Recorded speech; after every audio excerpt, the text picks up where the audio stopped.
ভয়ার্ত সে স্বপ্নীলকে না পেয়ে তারম স্বরে চিৎকার করে ওঠে। এর মধ্যে বিদ্যুৎ চমকে ওঠে, যেন পরিবেশকে আরেকটু ভয়ঙ্কর বানিয়ে দিচ্ছে রাহিতার চোখে।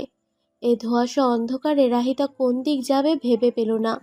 ওর মনে পড়ল স্বপ্নীল তো নিচে আছে, এখনো হয়তো আসেনি উপরে।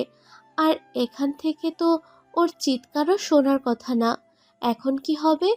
ভয়ে চিন্তায় জমে যায় রাহিতা। কোনো মতে অনুমান করে দ্রুত পায়ে এগিয়ে যায় রুমের দরজার দিকে। আধার হাঁটতে কিছুটা সামনে এগোতেই নরম অথচ শক্ত কোনো কিছুর সাথে বাড়ি খায় সে।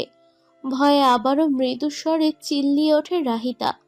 পর মুহূর্তে অনুভব করে দুটি হাত ওকে টেনে নিয়েছে নিজের দিকে।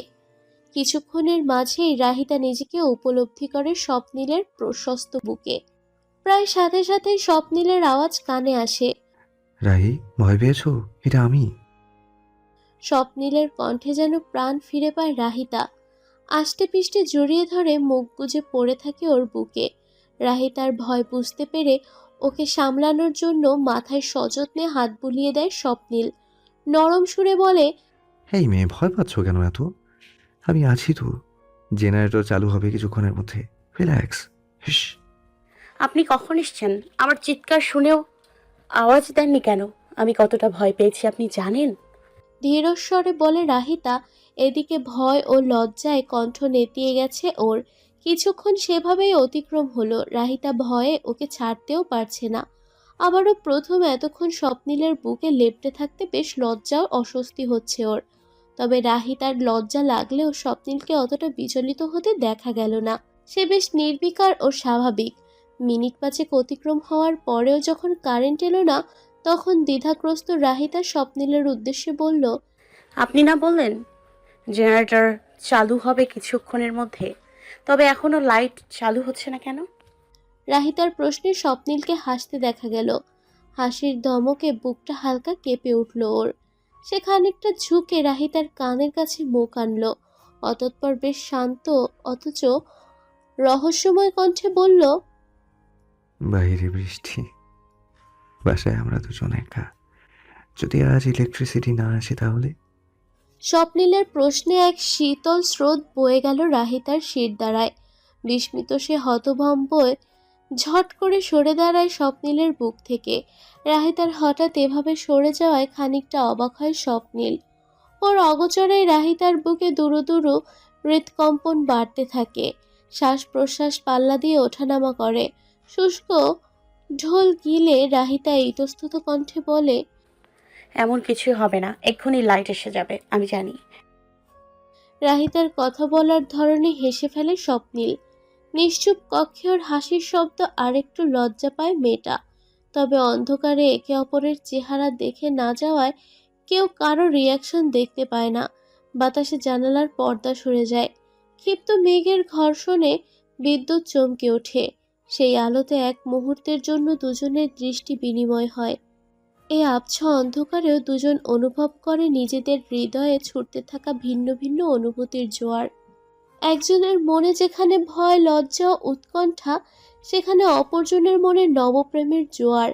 বৃষ্টিস্নাত এ রাতে অনুভূতির সাগরে ভেসে যেতে যেন হিমশিম খাচ্ছে দুজনেই।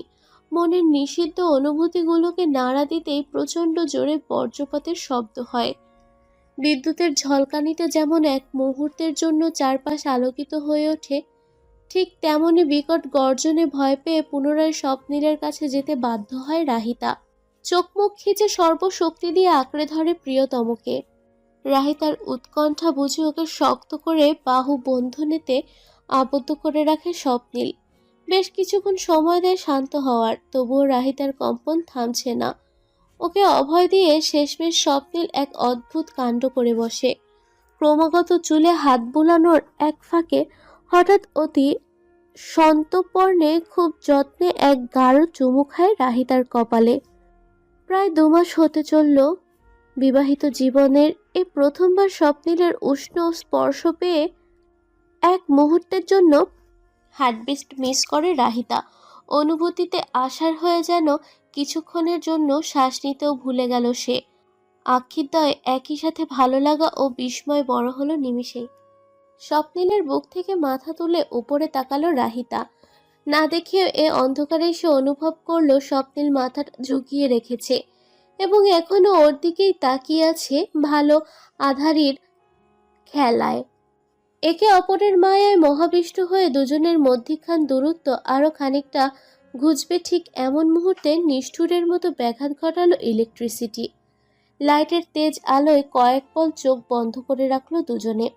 পুনরায় চোখ খুলতেই যেন মস্তিষ্ক অবশেষে সজাগ হয়ে উঠল। এতক্ষণ যেটা দখল করেছিল আবেগ, সেই রেশ নিমিষেই কেটে গেল। অতঃপর মুহূর্তে একে অপরের থেকে ছিটকে সরে দাঁড়ালো দুজনে। লজ্জা ও অস্বস্তিতে ইতস্তত করতে লাগলো দুজনেই। বরাবর সব বিষয়ে মজা করার স্বপ্নিলও যেন এবার খানিকটা দমে গেল। কিছুক্ষণ ভেবেচিন্তেও বলার মতো শব্দ খুঁজতে সক্ষম হলো না। নিজের কর্মকাণ্ডে সে নিজেই অবাক।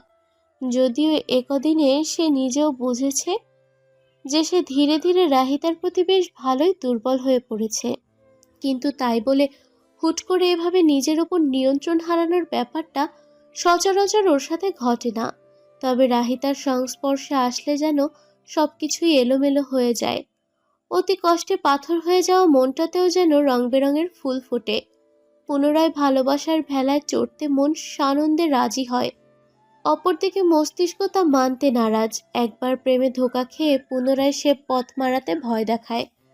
বারবার প্রশ্ন তোলে, আবারও যদি মনের বিনিময়ে মন না মিলে তবে কি করবে সে? এ ধাক্কা সামলানো যে বড্ড মুশকিল হয়ে যাবে স্বপ্নিলের জন্য। চোখ বন্ধ করে মন ও মস্তিষ্কের অদৃশ্য লড়াইয়ের সমাপ্তি ঘটায় স্বপ্নিল। তর্জনী ও বৃদ্ধাঙ্গুল কপালে রেখে কিছুক্ষণ ডোলে, আবার চোখ মেলে। স্বাভাবিক চোখে তাকায় সামনে দাঁড়ানো লাজুক আবরণে মোড়া রাহিতার দিকে। যে পবিত্র মুখ দেখে স্বপ্নিলের নির্লজ্জ মনের আবারও চুমু খেতে মন চায়, কিন্তু মনের এসব লাগামহীন ভাবনা রাহিতাকে বুঝতে না দিয়ে গলা ঝেড়ে ওর মনোযোগ আকর্ষণ করে। সে বলে, অনেক রাত হয়ে গেছে, আবার অনেক খিদে পেয়েছে, চলো খাই। তোমার পাইনি? হ্যাঁ। মাথা নাড়িয়ে সায় দেয় রাহিতা। সত্যি খিদে পেয়েছে ওর। সেদিক চেয়ে স্বপ্নিল বলে, জার্নি করে এসে তোমায় রান্না করা কষ্ট দিতে চাইছিলাম না।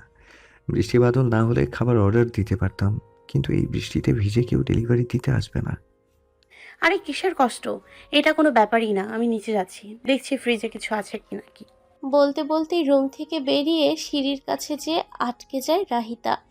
যদিও লাইট আছে, তবুও ফাঁকা বাড়িতে এভাবে একা একা নিচে যেতে ওর ভয় লাগছে।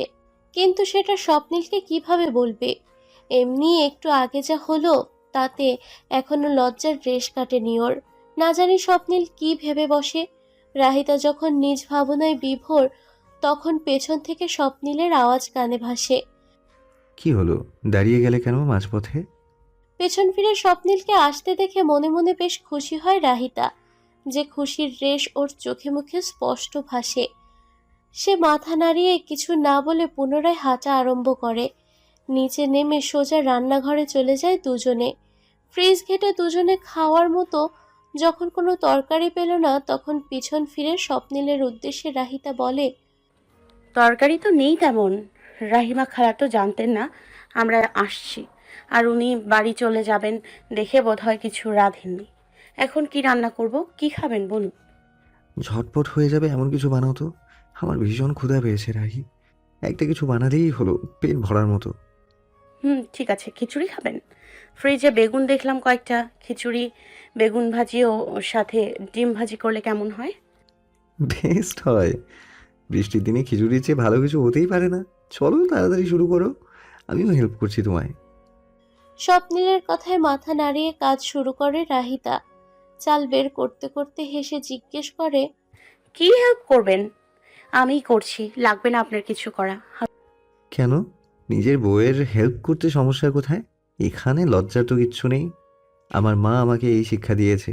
আমি বেগুন কাটতে পারবো মনে হয়, দেখি দাও তো এইদিকে।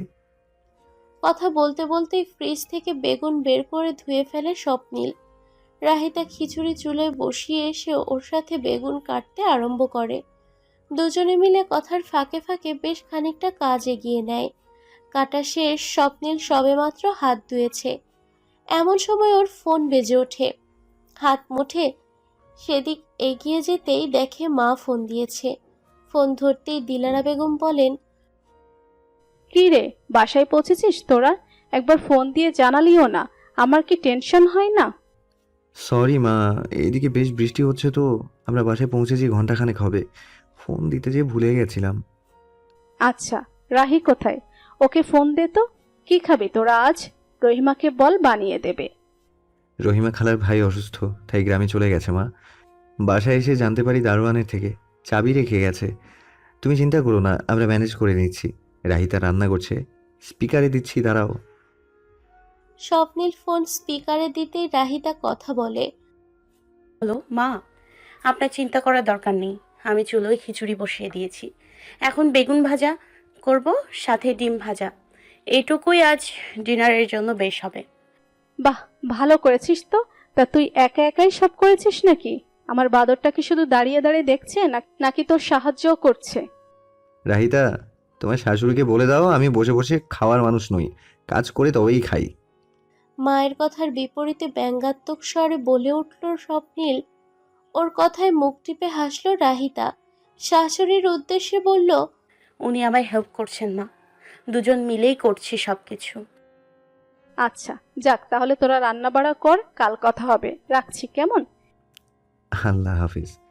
কথা শেষ হতেই ফোন কেটে দিয়ে রাহিতার পাশে ক্যাবিনেটের সাথে হেলান দিয়ে স্বপ্নীল বলে, দেখেছো, বলেছিলাম না তোমার শাশুড়ি থাকলে এটাই জিজ্ঞেস করতো, এবং হয়েছেও তাই।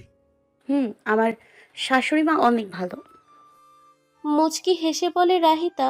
অতঃপর বেগুন মাখানো শেষ করে হাত ধুতে বেসিনে চলে যায় সে। হাত ধোয়ার মাঝে অনুভব করে নিজের ঠিক পেছনে কারো উপস্থিতি। ঘাড় ঘুরিয়ে স্বপ্নীলকে এভাবে পেছনে দাঁড়াতে দেখে চমকে ওঠে সে। কিন্তু স্বপ্নীল সেদিকে পাত্তা না দিয়ে নিঃশব্দে পেছন থেকে রাহিতার দু হাতের ওপর হাত রেখে ওর হাতে লেগে থাকা বাকি সাবানের ফেনাগুলো ধুয়ে দিতে দিতে বলে, আর শাশুড়ির ছেলে, তাকে কেমন লাগে তোমার?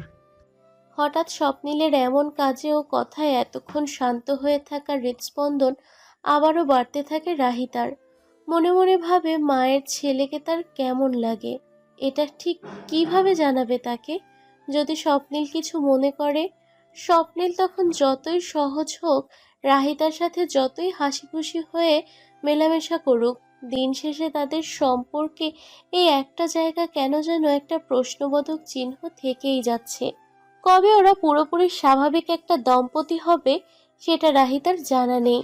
প্রত্যাখ্যানের ভয়ে না, সে নিজে থেকে আগ বাড়িয়ে নিজের ভালোবাসার কথা বলতেও পারছে না।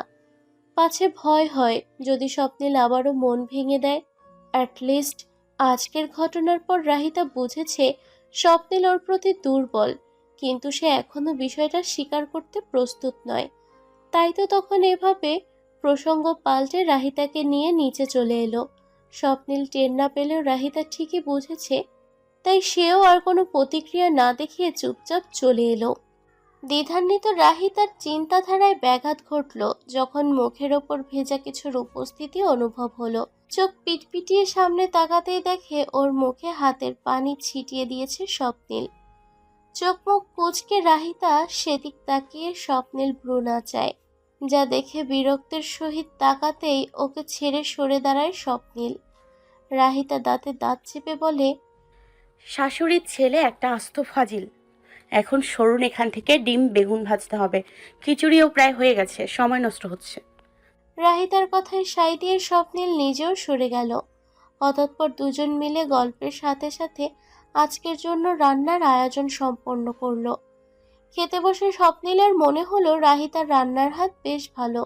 এত সাধারণ খাবার, তবুও যেন দুজনে মিলে তৈরিতে করা আজকের খাবারের অন্যরকম এক পরিতৃপ্তি আছে। ভোজন রসিক সে সানন্দে পেট ভরে খেলো। খাওয়া শেষ, সব গুছিয়ে রাহিতার হাত ধরে নিজেদের রুমের উদ্দেশ্যে চলল দুজনে। বিছানায় শুয়ে পাশে তাকিয়ে রাহিতার উদ্দেশ্যে স্বপ্নীল বলল, কাল সকাল 8টায় ডেকে দিও তো রাহি। খাওয়া দাওয়া সেরে 9টার মধ্যেই বেরিয়ে পড়বো অফিসের উদ্দেশ্যে। কাল সময় মতো অফিস পৌঁছানো খুব দরকার। আচ্ছা, আমি ডেকে দিব, এখন ঘুমিয়ে পড়ুন। তুমিও খাও। অতঃপর চোখ বন্ধ করতেই সারাদিনের ক্লান্তিতে কিছুক্ষণে ঘুমে তলিয়ে গেল দুজনে। জার্নি শেষে ভরপেট, তাদের এখন একটা ভালো ঘুমের বড্ড প্রয়োজন। বৃষ্টি শেষে হালকা রোদের দেখা মিলেছে সকালে। জানালার পর্দা ভেদ করে সকালবেলা সেই আলো এসে উকিঝুঁকি দিল রাহিতার চোখে। পিটপিটিয়ে সদ্য ঘুম থেকে উঠে চোখ মেলে আস্তে ধীরে উঠে বসল সে। পাশে তাকিয়ে ঘড়িতে দেখল 7টা 5 বাজে। আস্তে ধীরে উঠে ফ্রেশ হতে চলে গেল সে। কাল জার্নি করার পর রাত হয়ে যাওয়ায় আর গোসল করেনি সে, তাই সকালে উঠেই ঝটপট গোসল করে নিল। এসব করে বের হতেই 7টা 45 বেজে গেছে। আয়নার সামনে দাঁড়িয়ে যখন চুল ঝাড়ছে রাহিতা, ঠিক তখনই ওর মনে হলো ফোনের ভাইব্রেশন মৃদু শব্দ আসছে। তোয়ালে মেলে দিয়ে সন্দেহ মোতাবেক এগিয়ে গিয়ে নিজের ফোন চেক করলো সে। না, এখানে তো কোনো ফোন আসেনি। স্বপ্নিলের দিকের সাইড টেবিলে হেঁটে যেতেই আবারও ফোন বেজে ওঠায় এবার বিষয়টা স্পষ্ট হলো রাহিতার কাছে। স্বপ্নিলের ফোন সাইলেন্ট করা। এখান থেকেই আওয়াজ আসছে বারবার। হাত বাড়িয়ে রাহিতা দেখে তুষার নামের একজন 6টা মিসড কল। রাতে ঘুমের ডিস্টার্ব না হওয়ার জন্য ফোন সাইলেন্ট করে ঘুমিয়েছিল স্বপ্নিল, তাই রাহিতাকে ডেকে দিতে বলেছে সকাল সকাল। ঘড়িতে সময় দেখে এবার স্বপ্নিলকে ডাকে রাহিতা। বেশ কয়েকবার ডাকার পর যখন স্বপ্নিল ওঠে না, তখন রাহিতা বলে ওর ফোন এসেছে আর এটাতেই কাজ হয়। হুট করে চোখ মেলে তাকায় স্বপ্নিল। রাহিতার হাত থেকে ফোন নিয়ে কানে লাগাতেই কথা হয় ছেলেটার সাথে, যে পারতপক্ষে স্বপ্নিলের অফিসের ম্যানেজার। রাহিতা খেয়াল করে কথা বলার মাঝেই ক্ষণে ক্ষণে স্বপ্নিলের মুখ বেশি শক্ত হয়ে যাচ্ছে।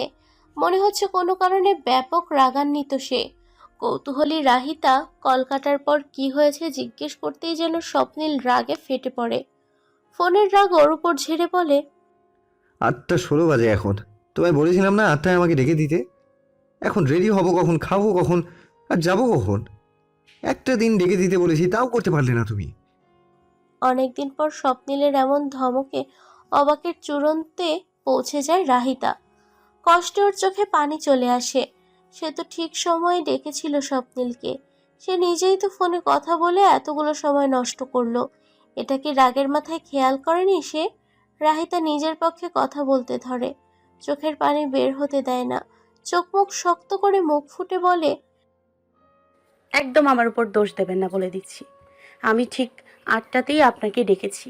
আপনি ফোনে এতক্ষণ সময় নষ্ট করলেন, আবার এখন শুধু শুধু আমার উপর রাগ ঝাড়ছেন। রাহিতার পাল্টা জবাব দেওয়ায় যেন রাগ আরেকটু বেড়ে গেল স্বপ্নিলের। তবে এবার আর জবাব না দিয়ে রাগে গজগজ করতে করতে দ্রুত পায়ে উঠে যায় সে।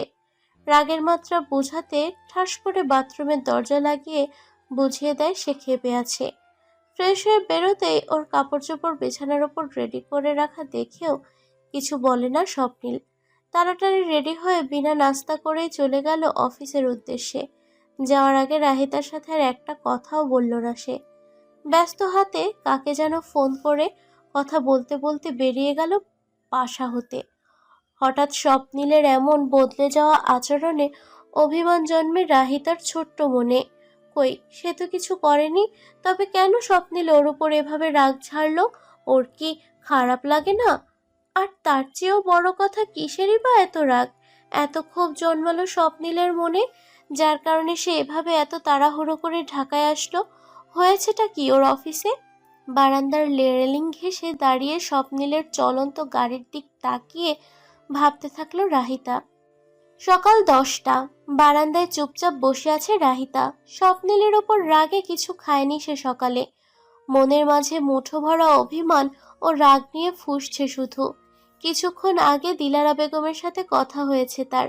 ওনারা আগামী পরশু আসবেন ঢাকায়, অর্থাৎ আরও 2 দিন স্বপ্নিলের সাথে একা থাকতে হবে বাসায়। এটা ভেবেই রাহিতার বিরক্ত লাগছে এখন। যে আগ্রহ নিয়ে ও ঢাকায় এসেছিল স্বপ্নিলের সাথে, আজ সকালে করা আচরণে যেন সব মূর্ছা গেল। রাহিতা যতক্ষণ রাগে বিভোর ততক্ষণে ঘড়িতে 10টা 30 পেরিয়েছে। টুংটাং করে বেজে ওঠা মুঠোফোনের ধ্বনি ভেসে আসছে রুম থেকে। রুমে যে ফোন নিতেই দেখে স্বপ্নিলের নাম জলজল করছে স্ক্রিনে। যে নাম দেখে অভিমানের পাল্লা তরতর করে বেড়ে ওঠে। মাথা চাড়া দেয় রাগ। তাই কতক্ষণ বেজে ওঠে ক্লান্ত হয়ে একা একাই বন্ধ হয়ে যায় ফোন। কল কেটে যাওয়ার পর আরও 3বারের মতন ফোন দেয় স্বপ্নীল। রাহিতা তবুও ধরে না। মনে মনে স্বপ্নীলকে জ্বালিয়ে বেশ শান্তি পায় সে। নির্ঘাত অনেক বিরক্ত হয়েছে লোকটা। ঠিক হয়েছে, মনে মনে ক্রূর হাসে রাহিতা। মিনিট 5 অতিক্রম হয়, কলিং বেল বেজে ওঠে। রাহিতা চমকায়। এ সময় আবার কে আসলো? স্বপ্নীল না অফিসে? ও আবার চলে আসেনি তো? কিন্তু অফিসে তো অনেক জরুরি কাজের কথা বলল স্বপ্নীল। এত তাড়াতাড়ি আসার কথা না। তবে কে? ভাবতে ভাবতে মেন দরজার ফুটো দিয়ে দেখার চেষ্টা করে বাহিরে কে। দারোয়ানকে দেখে আরেকটু অবাক হয়। দরজা খুলে দিতেই রাহিতাকে দেখে সালাম দেয় দারোয়ান। নম্র হেসে একটা বক্স হাতে দিয়ে বলে, ম্যাডাম, এটা আপনার জন্য। এটা কি? সলমন ভাই। তা তো জানি না, একজন ছেলে আসছিল একটু আগে, এটা দিয়ে গেল। এরপর স্বপ্ননীল স্যার ফোন দিয়ে বলল আপনারে দিয়ে যাইতে। দারোয়ান মাথা চুলকে বলে, আর কথা না বাড়িয়ে ওনার থেকে বক্সটা নিয়ে দরজা লাগিয়ে দেয় রাহিতা। সোফায় বসে কৌতূহলের সাথে বক্সটা খুলতেই চোখে পড়ে ভেতরে পার্সেল। মনে হয় কোনো খাবার, অন্তত ভেতর থেকে আসা সুঘ্রাণ তো তাই বলছে। পার্সেলটা খুলতেই চোখে পড়ে একটি চিরকুট। তাতে গুটিসুটি অক্ষরে ছোট্ট করে লেখা সরি। রাহিতার এবার আর বুঝতে বাকি রয় না এটা কে পাঠিয়েছেন, কেন পাঠিয়েছেন। একই সাথে স্বপ্নীলের দেওয়া চিরকুট ও খাবার দেখে এতক্ষণে মন খারাপ যেন নিমিষেই কয়েক গুণ হালকা হয়ে গেল। সবেমাত্র খাবারের প্যাকেট খুলেছে রাহিতা, সে সময় পুনরায় স্বপ্নীলের ফোন আসে। এবার আর রাগ দেখায় না রাহিতা। কোমল সে স্বপ্নীলের নিকট থেকে একটু যত্ন পেয়েই গলে যায়। ফোন না ধরে থাকতে পারে না আর। ফোন ধরতেই ওপাশ থেকে স্বপ্নীলের বিচলিত কণ্ঠস্বর ভেসে আসে তৎক্ষণাৎ। কোথায় ছিলে তুমি? ফোন ধরছিলে না কেন? স্বপ্নীলের প্রশ্নে অদ্ভুত ব্যাকুলতা ও অস্থিরতা টের পায় রাহিতা। তবু শান্ত স্বরে বলে, এমনি। আপনার কি সমস্যা? এত ফোন দিচ্ছিলেন কেন? এমনি মানে? তুমি এতক্ষণ ইচ্ছে করে আমার ফোন ধরছিলে না? মজা করছো আমার সাথে? মজা করবো কেন? সবসময় আপনার ফোন ধরতে বাধ্য নই। অবশ্যই বাধ্য তুমি। দাঁতে দাঁত চেপে বলে স্বপ্নীল। ভেবেছিল এবার ফোন দিয়ে ভালোভাবে কথা বলবে রাহিতার সাথে, সকালের আচরণের জন্য সরি বলবে। কিন্তু এখন মেয়েটার তেড়া উত্তর শুনে নিজেরই মেজাজ আবার ক্ষিপ্ত হচ্ছে। রাহিতা উত্তর না দেওয়ায় স্বপ্নীল নিজেও ফোঁস করে এক দীর্ঘশ্বাস ফেলল। নিজেকে সামলে এবার নরম কণ্ঠে বলে, বাসায় কেউ নেই, তোমায় একা রেখে এসেছি। এদিকে তুমি আবার ফোন দেওয়ার পরও ধরছিলে না। আমি কত টেনশনে পড়ে গিয়েছিলাম তুমি জানো? কেন এমনটা করলে রাহি? রাহিতা এবারও চুপ রয়। তবে এবার তার অনুভূতি ভিন্ন। এখন সে উপলব্ধি করে স্বপ্নীলের তখনকার বিচলিত হওয়ার কারণ। সে ওর জন্য একটা চিন্তা করছে, ওর খেয়াল রাখছে, বিষয়টা হৃদয় জুড়ে দেয়। রাহিতা নিচু স্বরে বলে, সরি, আর করবো না এমন। তৎক্ষণাৎ পর রাহিতার স্বাভাবিক কণ্ঠ শুনে স্বস্তির শ্বাস ফেলে স্বপ্নীল। সে নিজেও স্বাভাবিক গলায় জিজ্ঞেস করে, খাবার পেয়েছো? হ্যাঁ, মাত্রই পেলাম। তাহলে খেয়ে নাও। আচ্ছা, আপনি। এখনো মুড অফ? নির্বিকারভাবে প্রশ্ন করে স্বপ্নীল। রাহিতা একবার ভাবলো বলবে এখনো রেগে আছে স্বপ্নীলের ওপর, কিন্তু পরক্ষণেই ওর মনে হলো এমনটা করা ঠিক হবে না। স্বপ্নীল অফিসের ঝামেলায় কদিন কেমন অস্থিরতায় দিন কাটাচ্ছিল সেটা রাহিতা বেশ ভালোই দেখেছে। সকালে যদিও স্বপ্নীলের ওপর রাগ হয়েছে, তবুও বিচক্ষণ রাহিতা বোঝে কারণ ছাড়া হুট করে স্বপ্নীল এমনটা করবে না। তাই তো এত কিছুর মাঝেও স্বপ্নীল ঠিকই মনে করে ওর জন্য খাবার পাঠিয়েছে, সাথে ছোট চিরকুট। তাই এ মুহূর্তে আর মনোমালিন্য বাড়ানোর ইচ্ছা হলো না রাহিতার। কিছুক্ষণ চুপ থেকে স্বপ্নীলের উদ্দেশ্যে সে বলে, খেয়েছেন? হ্যাঁ, মাত্র খেলাম। তুমিও খেয়ে নাও এখনই। আচ্ছা, আপনি কিভাবে জানলেন আমি না খেয়ে বসে আছি? রাহিতার প্রশ্নে স্বপ্নীল হাসে। সে বলে, এতদিন তোমার সাথে থেকে তো এতটুকু চিনি তোমায়। এর আগেও একদিন আমাদের ঝগড়া হয়েছিল, ওই দিন তুমি রাগ করে খাওনি। আমি খেয়াল করেছি। এটা তোমার অনেক বাজে অভ্যাস রাহি। এই অভ্যাস ছাড়ো। কতক্ষণ খালি পেটে আছো সেই খেয়াল আছে তোমার? স্বপ্নিলের কথার বিপরীতে রাহিতা আস্তে করে বলে, এখন থেকে আমি যতবার রাগ করে না খেয়ে থাকবো, আপনি কি ততবার আমার জন্য খাবার পাঠাবেন? রাহিতার এহেন বোকা বোকা প্রশ্নে জোরে হেসে ফেলে স্বপ্নিল। ওর হাসির আওয়াজে ফোনের ওপরে লজ্জায় মিয়ে যায় রাহিতা। সে কি মনের কথা বলে ভুল কিছু বলেছে? স্বপ্নিল নিশ্চয়ই এখন মজা নিবে। রাহিতার ভাবনার মাঝে স্বপ্নিল কিছু বলবে তার আগেই ওর ম্যানেজার চলে আসে রুমে। তাই আর কথা বলার সুযোগ পায় না স্বপ্নিল। পরে কথা বলছি বলে ফোনটা কেটে দেয়।